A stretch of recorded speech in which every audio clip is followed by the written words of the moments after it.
ભારતીય આશા કર્મચાरी રાષ્ટ્રીय कार्यकर्ता હું ગોસ્વામી સંગીતાબેન।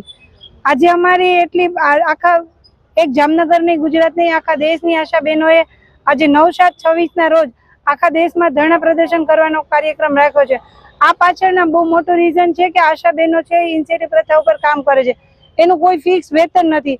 આજે ભારત સરકારને પોલિયો નાબૂદીનું જે સર્ટી મળી ગયું છે, પરંતુ આશાબેનને સવારે સાંજથી સાંજના 7 વાગ્યા સુધીના માત્ર 75 રૂપિયામાં કામ કરે છે।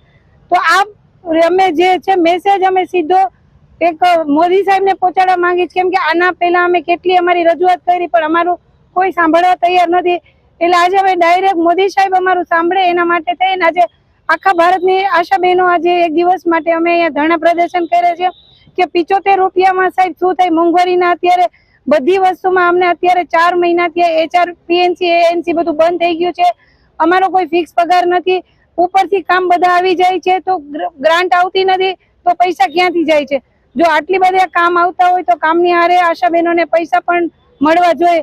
આજે જે અમારા જે 10 પ્રશ્ન છે કે જેમાં અમને કાયમી કર્મચારી ઘોષિત કરો, 18,000 અમારા જે માંગ છે 18,000 ની અમારી ચાલુ કરો, પછી PF પેન્શન યોજના એ બધી લાગુ કરો। અને અમને આજે એક એ ધરણા છે કે મોદી સાહેબ સુધી અમારી આ વાત પહોંચે, એટલે અમે આજે સોશિયલ મીડિયા દ્વારા મોદી સાહેબને જાણ કરવા માંગીએ છીએ કે સાહેબ અમારું ગુજરાતમાં આશા બહેનોનું અત્યારે ખૂબ શોષણ થઈ રહ્યું છે, તો તમે અમારી વાત સાંભળશો। એટલા માટે થઈ અને આજે મોદી સાહેબને અમે રજૂઆત કરવા માટે ભેગા થયા છીએ।